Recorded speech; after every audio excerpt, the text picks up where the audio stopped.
बीसा न्यूज 24/7 का हर दर्शकों को सादर प्रणाम, जोहर सलाम। दर्शक, बांग्लादेश को पाकिस्तान और तुर्की के करीब लाने की अटकलें को अब तुर्की के अखबार यानी सफा ने हवा दे दिया है।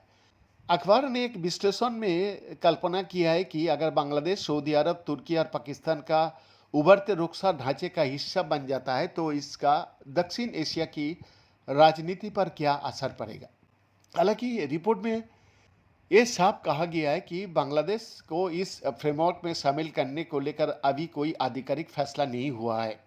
यानी सफा के मुताबिक अगर ढाका इस तरह का किसी रक्षा ढांचे से जुड़ता है तो ये उसकी विदेश नीति में एक बड़े बदलाव का संकेत होगा।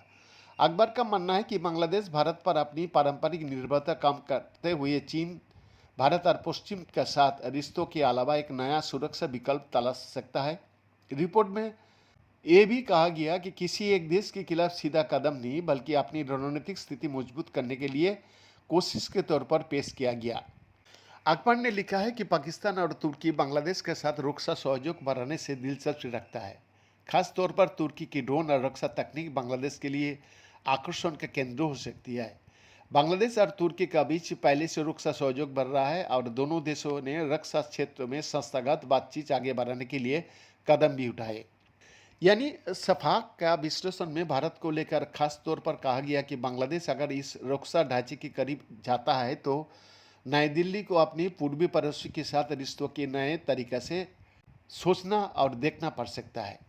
भारत बांग्लादेश की करीब 4096 किलोमीटर लंबी सीमा व्यापार, नदी जल बंटवारे और बंगाल की खाड़ी से जुड़े मुद्दे पर इसका असर पड़ने का आशंका जताई गई है। अकबर का दावा है कि तुर्की रक्षा तकनीक और पाकिस्तान का सेना अनुभव बांग्लादेश की सेना क्षमता को बढ़ा सकता है। इससे भारत के लिए अपनी पूर्वी समुद्री इलाका में रणनीतिक समीकरणों पर नजर रखना ज़्यादा जरूरी हो जाएगा। पूरी रिपोर्ट की सबसे अहम बात यही है कि बांग्लादेश की इस रक्षा ढांचे में शामिल होने के बाद अभी सिर्फ एक संभावित परिदृश्य है।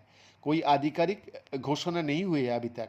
लेकिन बांग्लादेश और तुर्की के बीच हाल के महीनों में रक्षा और रणनीतिक सहयोग जरूर बढ़ा है।